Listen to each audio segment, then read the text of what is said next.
해질녘 붉은 빛 아래 이 판서가 며느리 복순을 직접 데리고 들어옵니다. 뒤에서는 술 냄새 가시지 않은 망나니 외아들 몽룡이 눈을 휘둥그레 뜬 채 당황해하고 있습니다. 아버지, 설마 저 여인이 제 부인이라고요? 몽룡의 목소리가 갈라졌습니다. 넉넉한 체격의 신부를 본 순간 종갓집 마당이 술렁였습니다. 노비들은 숨을 삼켰고 문중 어른들은 눈을 찌푸렸지요. 그때 이 판서가 낮고 단호하게 말했습니다. 오늘부터 이 아이가 이 집안의 맏며느리다.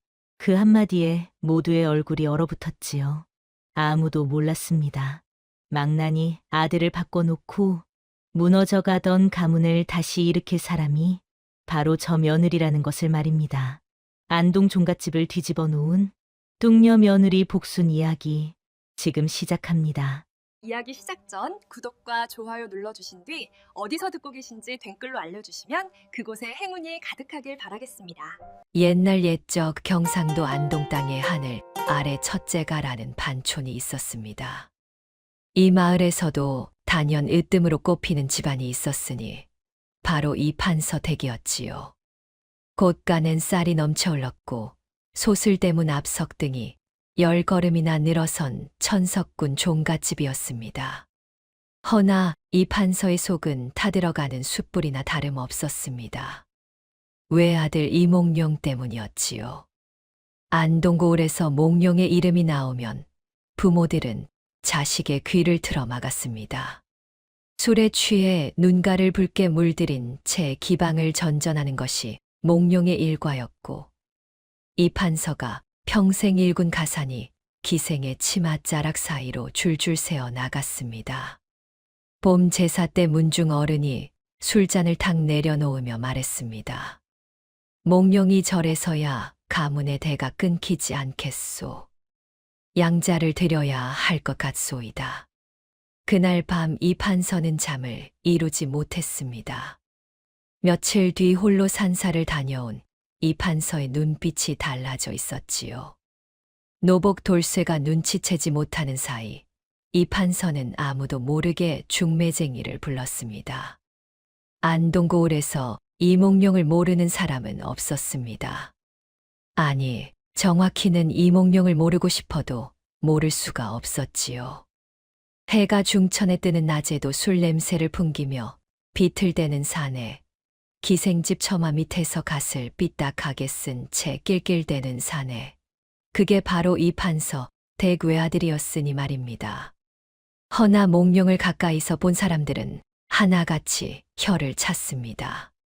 저 얼굴에 저 몸이면 과거 한 번에 붓고도 남을 텐데 참으로 아깝고 아깝구나. 훤칠한 키에 눈썹이 칼날처럼 반듯하고 눈빛만큼은 별처럼 맑았습니다. 하늘이 빚어낸 그릇이 어지간한 게 아니었지요. 허나 그 좋은 그릇에 술과 방탕함을 가득 채워 넣었으니 보는 이마다 안타까워 입맛을 다셨습니다. 사실 몽룡의 속내는 아무도 몰랐습니다. 어릴 적 어머니를 일찍 여의고 엄격한 아버지 밑에서 자란 몽룡의 가슴 한켠에는 늘 차가운 바람이 불었습니다. 기방의 기생들이 살갑게 불러주는 이름 석자가 아버지에게 한 번도 들어본 적 없는 따뜻한 말 한마디보다 달콤했던 것이지요. 몽룡은 그 달콤함에 기대어 오늘도 내일도 허우적거렸습니다. 한편 이 판서가 중매쟁이를 부른 뒤로 종갓집 안에는 묘한 기운이 감돌았습니다. 충직한 노복 돌쇠는 영감마님이 새벽마다 사랑채 등불을 켜놓고 무언가를 골똘히 생각하는 것을 눈치챘습니다. 마당을 쓸다가 슬쩍 들여다보면 이 판서는 오래된 서찰 한 장을 손에 쥔 채 먼 하늘을 바라보곤 했지요. 이 판서의 맞은편에는 몽룡의 방탕함을 부추기는 기생 월향의 그림자가 있었습니다. 월향은 안동 기방에서 으뜸가는 기생으로 눈웃음 한 번에 선비들이 가끈을 풀었고 노래 한 자락에 부잣집 도련님들이 전답을 팔았습니다. 몽룡이 월향의 치마폭에 들어간 것은 벌써 2해 전 일이었지요. 그녀는 몽룡의 술잔을 채워주며 속으로 쾌재를 불렀습니다. 이 판서 대가산이 자신의 손 안으로 조금씩 흘러들어오는 것이 눈에 보이는 듯 했으니까요. 봄이 깊어가는 어느 날 아침이었습니다. 종갓집 안채가 발칵 뒤집혔습니다. 이 판서가 몸종 하나를 불러 조용히 내보낸 것이 화근이었지요. 여기저기 귀 밝은 노비들 사이에서 소문이 삽시간에 퍼졌습니다. 영감마님께서 도련님 신부감을 보러 가셨다는구먼. 어디 집 처자라더냐? 그게 이웃 고을 가난한 선비 댁이라는데. 노비들은 수군거렸고 문중 어른들은 눈썹을 찌푸렸습니다. 이 판서만 한 집안이면 혼처를 골라도 한참 골라야 한다는 것이 모두의 생각이었지요. 그날 저녁 이 판서는 홀로 이웃 고을을 다녀왔습니다. 그리고 사랑채에 앉아 오랫동안 눈을 감고 있었지요. 돌쇠가 조심스레 차를 올리며 물었습니다. 영감마님, 혼처를 보셨습니까? 이 판서는 천천히 눈을 뜨며 말했습니다. 돌쇠야, 내 평생 관상을 잘못 본 적이 없느니라. 저 아이가 우리 집안에 끊어진 치맥을 이을 복덩이로다. 돌쇠는 그 말의 뜻을 헤아리지 못했습니다. 허나 영감마님의 눈빛이 그 어느 때보다 확신에 차 있었으므로 그저 고개를 조아릴 수밖에 없었지요. 본래 날이 다가왔습니다. 몽룡은 아버지가 신부감을 정했다는 말에 처음에는 코웃음을 쳤습니다. 어차피 기방에서 월향이 기다리고 있었으니 혼례 따위는 귀찮은 일에 지나지 않았지요. 허나 막상 가마에서 내린 신부를 본 순간 몽룡의 얼굴이 굳어버렸습니다. 신부는 복순이었습니다.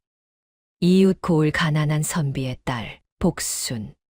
비단 치마를 둘렀어도 감추기 어려운 넉넉한 체격에 오밀조밀하다고는 말하기 어려운 평범한 얼굴이었습니다. 살이 토실토실 올라볼이 널쩍했고 발걸음은 묵직했지요.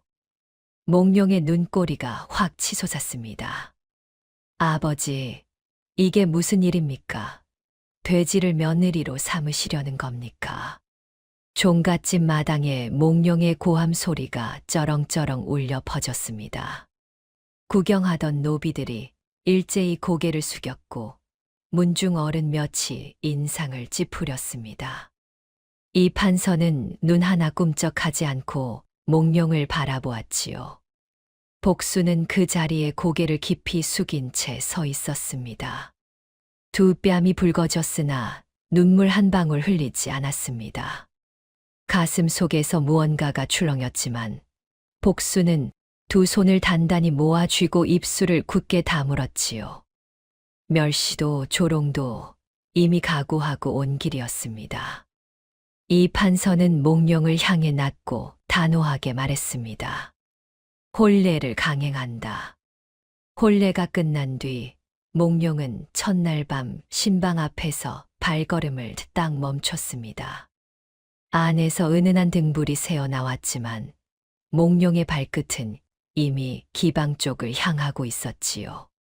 슬그머니 몸을 돌리는 찰나 방문이 스르르 열렸습니다.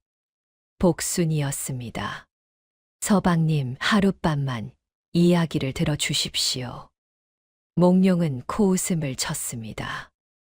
허나 복순은 물러서지 않았지요.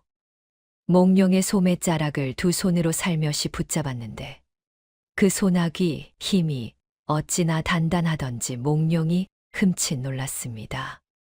결국 몽룡은 투덜대며 방 안으로 끌려 들어갔습니다. 그때 복순이 상 하나를 내밀었습니다. 구수한 된장찌개, 노릇노릇하게 지진 두부, 그리고 갓 지은 흰 쌀밥이었지요. 몽룡의 콧날이 실룩였습니다. 어딘가 낯익은 냄새였습니다. 어릴 적 어머니가 살아계실 때 추운 겨울날 손수 차려주시던 그 밥상의 냄새와 꼭 닮아 있었지요. 몽룡은 자신도 모르게 수저를 들었습니다. 밥 한 술, 두 술, 세 술. 어느새 밥그릇이 비어 있었습니다. 복수는 아무 말 없이 곁에 앉아 빙그레 웃었지요. 몽룡은 텅 빈 밥그릇을 내려다보다가 헛기침을 한 번 하고는 눈을 돌렸습니다. 그날 밤 두 사람은 밥상 너머로 밤이 새도록 이야기를 나눴습니다. 다음 날부터 종갓집에 이상한 일들이 벌어지기 시작했습니다. 복순이 안채 청소를 시작하자 마당 구석에서 말라비틀어지던 화초가 사흘 만에 파릇파릇 살아났습니다. 곶간지기 노비가 기겁을 한 것은 그 다음 날이었지요. 아무리 퍼내도 쌀독이 줄지 않는 것이었습니다. 노비들 사이에서 수군거림이 시작됐습니다. 새 마님 손이 금손이야, 금손. 처음에는 비웃음이었습니다. 뚱녀 새 마님이라며 낄낄대던 노비들이었지요. 허나 복수는 성을 내는 법이 없었습니다. 밥 때마다 노비들 밥그릇에 반찬을 듬뿍 얹어 주었고, 아픈 노비가 있으면 손수 약재를 다렸습니다. 넉넉한 인심이 마르지 않는 샘물처럼 흘렀지요. 결국 노비들이 하나둘 복순의 뒤를 따르기 시작했습니다. 몽룡은 그 광경을 사랑채 창문 너머로 슬쩍 훔쳐보다가 얼른 고개를 돌렸습니다. 인정하기 싫었으나 왠지 집안 공기가 달라진 것만큼은 부정할 수가 없었지요. 봄볕이 한창 따사롭던 어느 날, 종갓집에 문중 어른들이 들이닥쳤습니다. 상석에 자리를 잡은 문중 최고 어른, 큰 어르신이 수염을 쓸어내리며 말했습니다. 판서 자네 며느리 됨됨이를 보아하니 도저히 이 집안 안주인 자리는 무리일세. 가난한 집안에 볼품없는 외양이니 문중 체면이 뭐가 되겠나. 소파함이 마땅하이. 이 판서의 얼굴이 굳었습니다. 몽룡은 팔짱을 끼고 비스듬히 앉아 아무 말이 없었지요. 그때 복순이 조용히 나섰습니다. 소부샤오후가 감히 한 말씀 올려도 되겠습니까? 마침 사흘 뒤 제사가 있사오니 소부가 직접 제수를 준비하겠습니다. 그때까지만 지켜봐 주십시오. 사흘 뒤 복순이 홀로 준비한 제사상이 차려졌습니다. 입이 가장 까다롭기로 소문난 큰 어르신이 첫 술을 떠넣더니 눈이 동그래졌습니다. 음식마다 간이 꼭 맞았고 예법 하나 흐트러지지 않았습니다. 어른들이 하나둘 고개를 끄덕였지요. 몽룡은 그날 처음으로 복순을 제대로 바라봤습니다. 수모를 겪으면서도 집안을 세우려는 복순의 뒷모습이 왠지 오래도록 눈에 밟혔습니다. 어느 날 저녁이었습니다. 몽룡이 기방으로 나가려다 사랑채에 불이 켜진 것을 보았습니다. 들여다보니 복순이 반듯하게 앉아 서책을 읽고 있었지요. 몽룡은 피식 웃으며 물었습니다. 부인이 그를 안다는 말이오? 복순은 고개를 들지 않고 대답했습니다.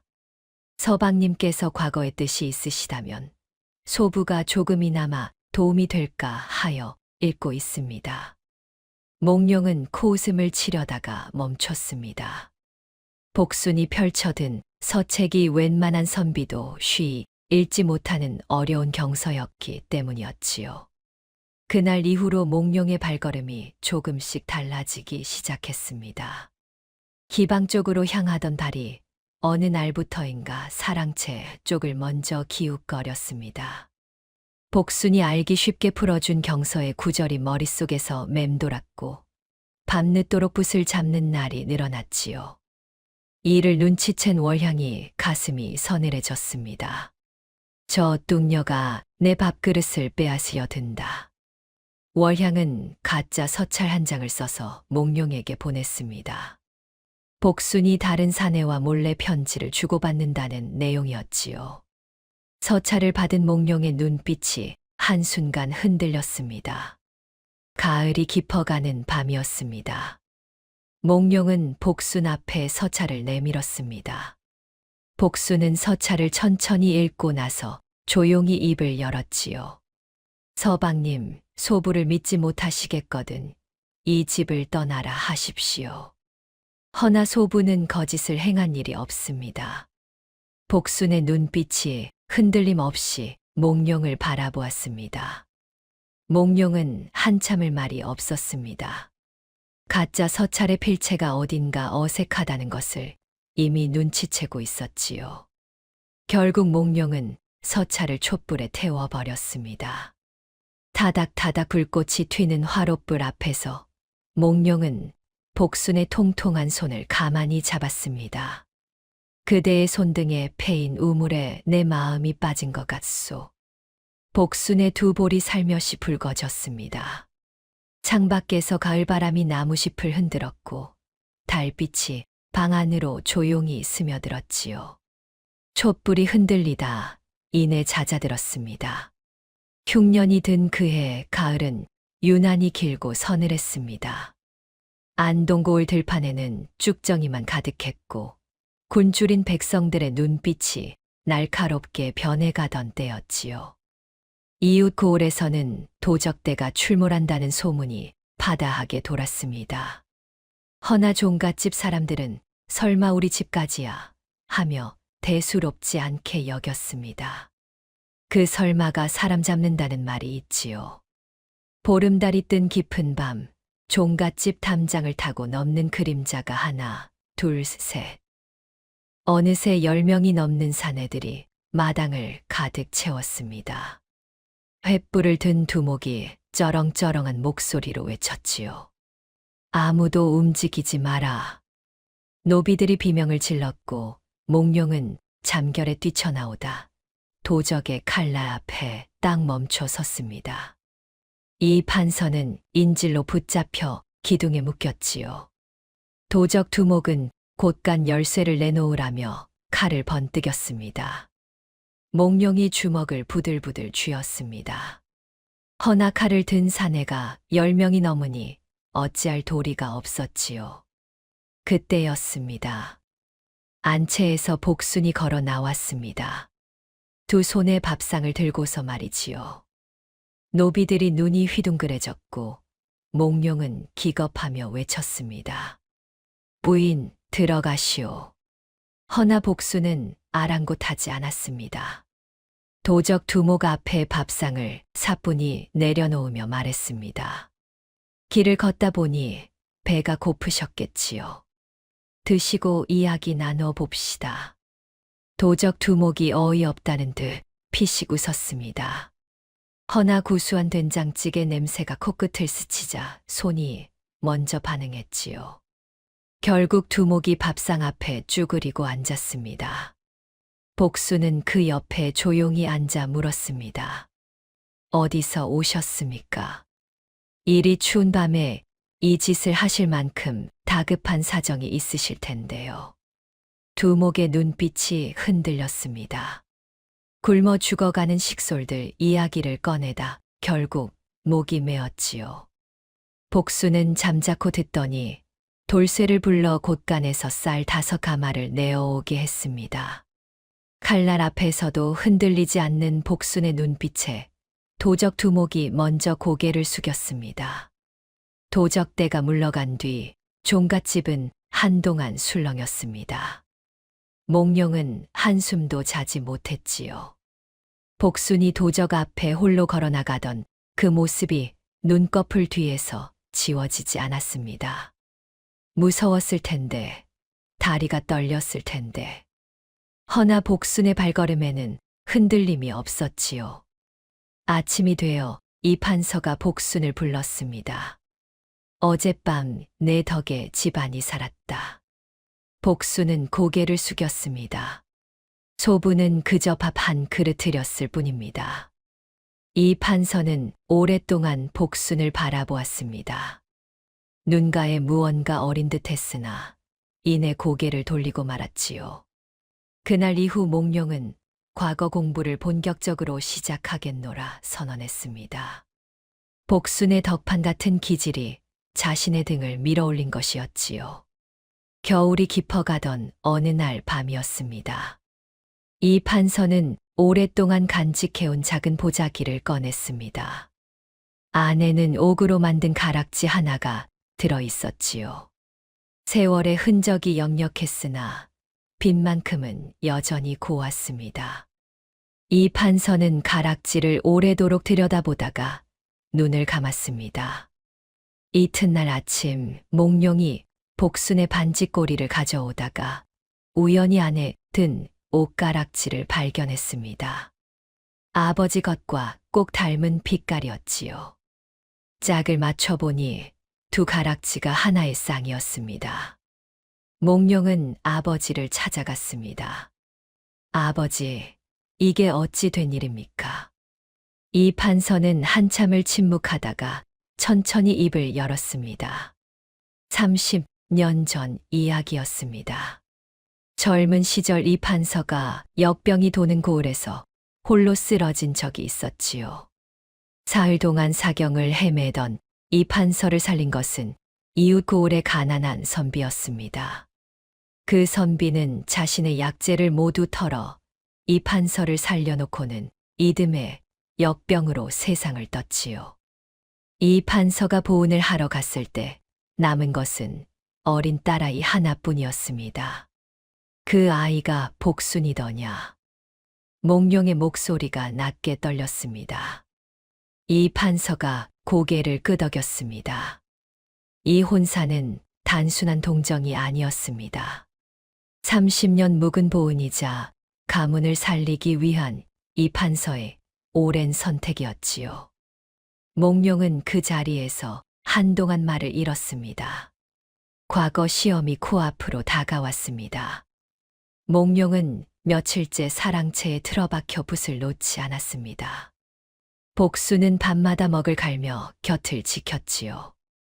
뜨거운 숭늉 한 사발을 밀어주며 말했습니다. 서방님, 억지로 외우려 하지 마시고 뜻을 헤아리다 보면 저절로 따라옵니다. 몽룡은 피식 웃었습니다. 그대는 어쩌다 이리 많이 알게 된 것이오. 아버지께서 살아계실 때 아들 없다고 딸한테 가르치셨지요. 복순의 목소리가 잠깐 흔들렸다가 금세 고요해졌습니다. 몽룡은 더 묻지 않았지요. 그날 밤 두 사람의 그림자가 촛불 아래 나란히 포개졌습니다. 한양 과거기를 떠나는 날 아침 복순이 복주머니 하나를 내밀었습니다. 몽룡은 두 손으로 받아주며 말했지요. 기다리시오. 복순은 웃으며 고개를 끄덕였습니다. 달리는 말 위에서 몽룡은 복주머니를 꼭 쥐었습니다.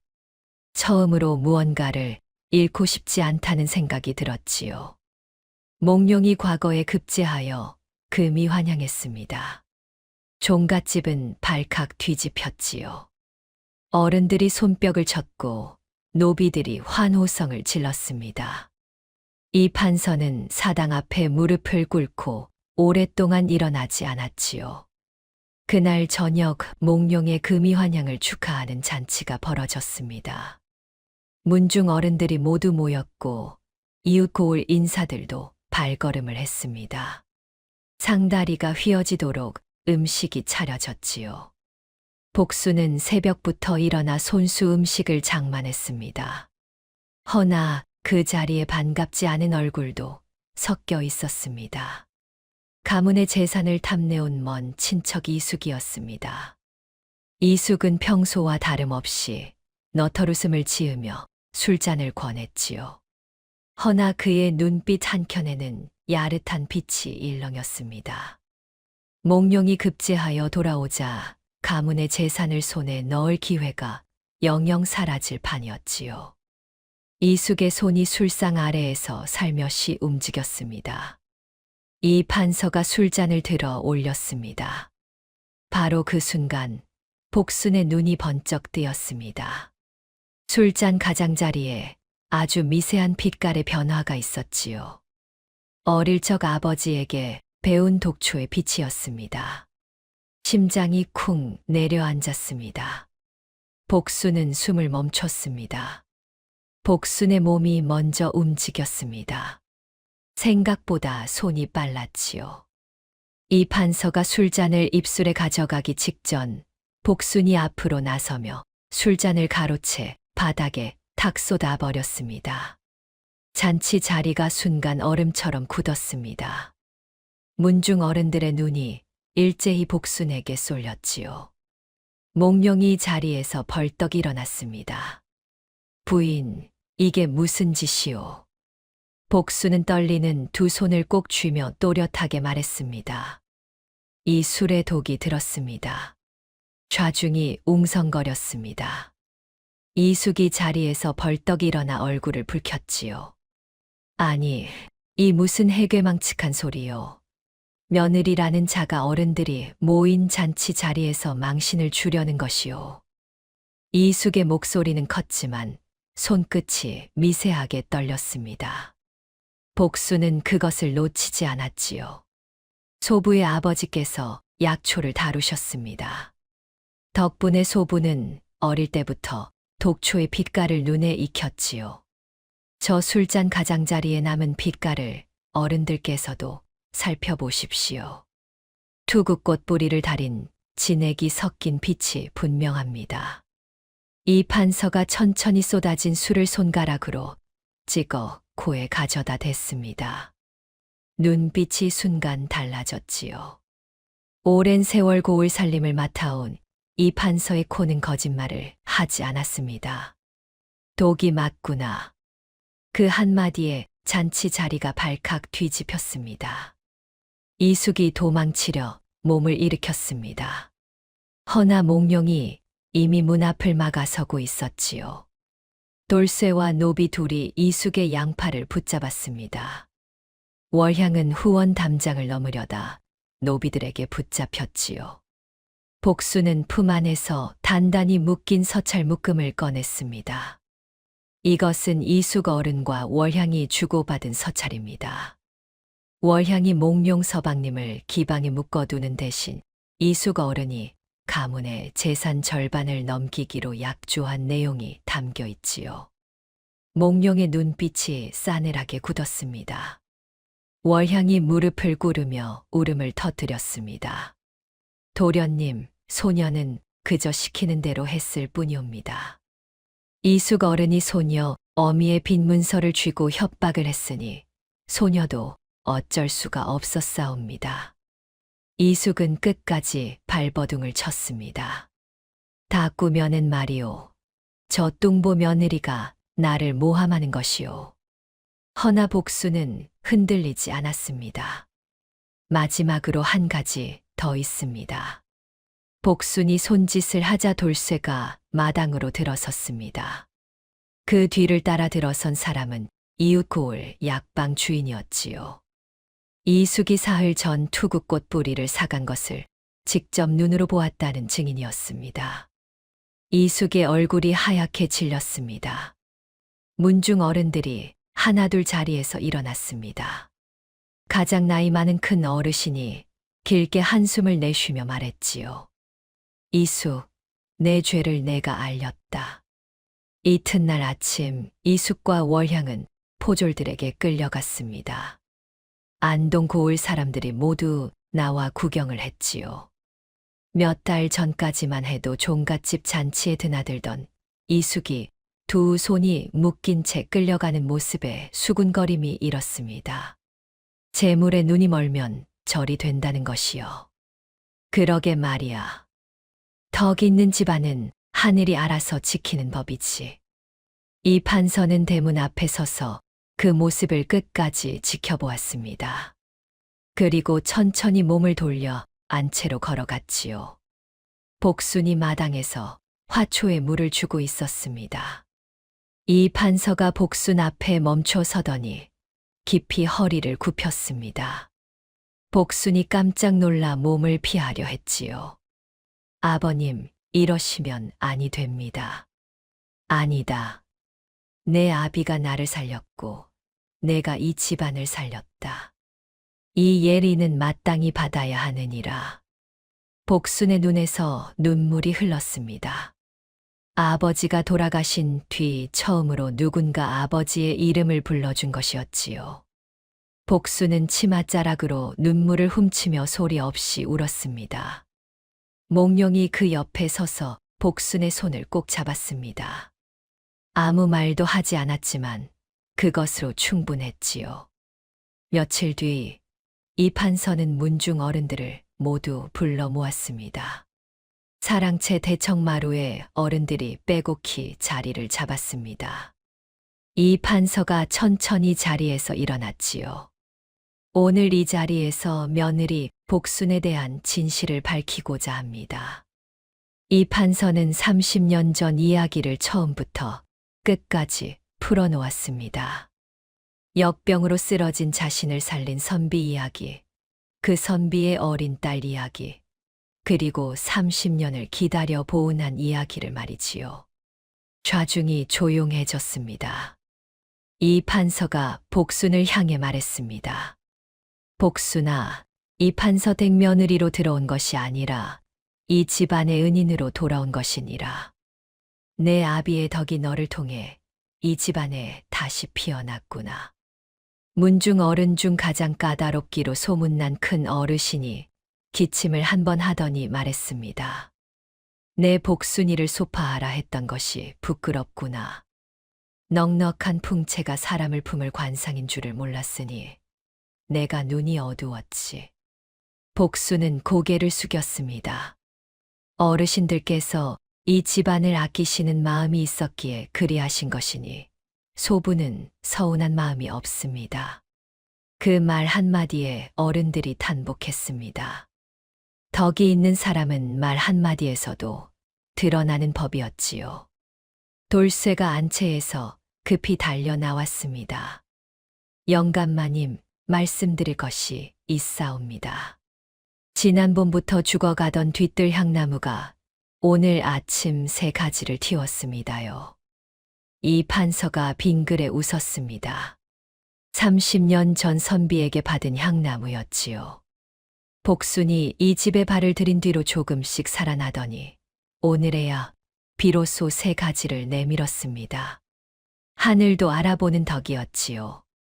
봄이 돌아왔습니다. 뒤뜰 목련이 만개했습니다.